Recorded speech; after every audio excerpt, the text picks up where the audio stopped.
Gênesis capítulo 1. No princípio, Deus criou os céus e a terra. A terra era sem forma e vazia. Havia trevas sobre a face do abismo, e o Espírito de Deus se movia sobre as águas. Então Deus disse: haja luz, e houve luz. E Deus viu que a luz era boa, e fez separação entre a luz e as trevas. Deus chamou a luz dia, e chamou as trevas noite. Houve tarde e manhã, o primeiro dia. E Deus disse: haja um firmamento no meio das águas, e separação entre as águas e águas. E Deus fez o firmamento e a separação entre as águas debaixo do firmamento, e as águas acima do firmamento. E assim aconteceu. E Deus chamou ao firmamento céus. Houve tarde e manhã, o segundo dia. E Deus disse: ajuntem-se as águas debaixo dos céus num só lugar, e apareça a porção seca. E assim aconteceu. Deus chamou a porção seca terra, e ao ajuntamento de águas chamou mares. E Deus viu que isso era bom. E Deus disse: que a terra produza relva, ervas que deem semente, e árvores frutíferas que deem fruto, segundo a sua espécie, cuja semente esteja no fruto sobre a terra. E assim aconteceu. E a terra produziu relva, ervas que davam semente segundo a sua espécie, e árvores que davam fruto, cuja semente estava nele, conforme a sua espécie. E Deus viu que isso era bom. Houve tarde e manhã, o terceiro dia. E Deus disse: que haja luzeiros no firmamento dos céus, para fazerem separação entre o dia e a noite, e sejam elas para sinais, para estações, para dias e anos, e sirvam de luzeiros no firmamento dos céus, para iluminar a terra. E assim aconteceu. Deus fez os dois grandes luzeiros, o maior para governar o dia e o menor para governar a noite, e fez também as estrelas. E os colocou no firmamento dos céus para iluminarem a terra, para governarem o dia e a noite e fazerem separação entre a luz e as trevas. E Deus viu que isso era bom. Houve tarde e manhã, o quarto dia. E Deus disse: que as águas sejam povoadas de enxames de seres vivos, e as aves voem sobre a terra, sob o firmamento dos céus. Assim Deus criou as grandes criaturas marinhas e todos os seres vivos que se movem, os quais povoam as águas, segundo as suas espécies, e todas as aves, segundo as suas espécies. E Deus viu que isso era bom. E Deus os abençoou, dizendo: sejam fecundos, multipliquem-se e encham as águas dos mares, e na terra se multipliquem as aves. Houve tarde e manhã, o quinto dia. E Deus disse: que a terra produza seres vivos conforme a sua espécie, animais domésticos, animais que rastejam e animais selvagens segundo a sua espécie. E assim aconteceu. E Deus fez os animais selvagens segundo a sua espécie, e os animais domésticos conforme a sua espécie, e todos os animais que rastejam sobre a terra segundo a sua espécie. E Deus viu que isso era bom. E Deus disse: façamos o ser humano à nossa imagem, conforme a nossa semelhança. Tenha ele domínio sobre os peixes do mar, sobre as aves do céu, sobre os animais domésticos, sobre toda a terra e sobre todos os animais que rastejam pela terra. Assim Deus criou o ser humano à sua imagem, a imagem de Deus criou, homem e mulher os criou.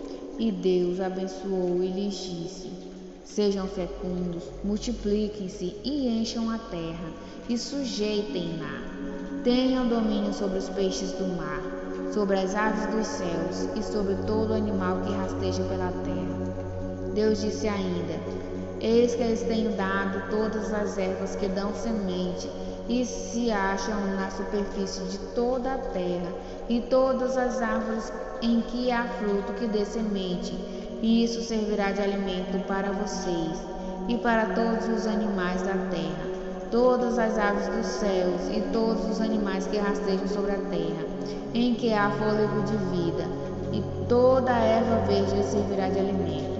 E assim aconteceu. Deus viu que tudo o que havia feito, e eis que era muito bom. Houve tarde e manhã, o sexto dia. Gênesis capítulo 2. Assim, pois, foram acabados os céus e a terra, e tudo o que neles há. E havendo Deus terminado no sétimo dia a sua obra que tinha feito, descansou nesse dia de toda a obra que tinha feito. E Deus abençoou o sétimo dia e o santificou, porque nele descansou de toda a obra que, como Criador, tinha feito. Esta é a gênese dos céus e da terra, quando foram criados, quando o Senhor Deus os criou. Não havia nenhuma planta do campo na terra, pois ainda nenhuma erva do campo havia brotado, porque o Senhor Deus não tinha feito chover sobre a terra, e também não havia ninguém para cultivar o solo. Mas uma neblina subia da terra e regava toda a superfície do solo. Então o Senhor Deus formou o homem do pó da terra e lhe soprou nas narinas o fôlego de vida, e o homem se tornou um ser vivente. E o Senhor Deus plantou um jardim no Éden, na direção do Oriente, e pôs nele o homem que havia formado. Do solo o Senhor Deus fez brotar todo tipo de árvores agradáveis à vista e boa para alimento, e também a árvore da vida no meio do jardim, e a árvore do conhecimento do bem e do mal. E um rio saía do Éden para regar o jardim, e de lá se dividia, repartindo-se em 4 braços. O nome do primeiro é Pison, que rodeia a terra de Havilah, onde há ouro. O ouro dessa terra é bom, também se encontram lá o bidélio e a pedra de ônix. O nome do segundo rio é Gion, é o que rodeia a terra de Cuxi. O nome do terceiro rio é Tigre, é o que corre pelo leste da Assíria. E o quarto rio é o Eufrates. O Senhor Deus tomou o homem e o colocou no jardim do Éden para o cultivar e o guardar. E o Senhor Deus ordenou ao homem: de toda a árvore do jardim você pode comer livremente, mas da árvore do conhecimento do bem e do mal você não deve comer, porque no dia em que dela comer, você certamente morrerá. O Senhor Deus disse ainda: não é bom que o homem esteja só. Farei para ele uma auxiliadora que seja semelhante a ele. Havendo, pois, o Senhor Deus formado da terra todos os animais do campo e todas as aves dos céus, trouxe-os a Adão para ver que nome lhes dará. O nome que ele desse a todos os seres vivos, esse seria o nome deles. O homem deu o nome a todos os animais domésticos e às aves do céu e a todos os animais selvagens, mas para o homem não se achava uma auxiliadora que fosse semelhante a ele. Então o Senhor Deus fez cair um pesado sono sobre o homem, e este adormeceu. Tirou-lhe uma das costelas e fechou o lugar com carne. E da costela que havia tirado do homem, o Senhor Deus formou uma mulher e a levou até ele.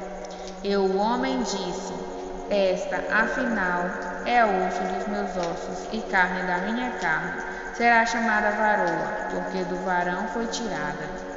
Por isso o homem deixa pai e mãe e se une à sua mulher, tornando-se os dois uma só carne. Ora, um e outro, o homem e sua mulher, estavam nus e não se envergonhavam.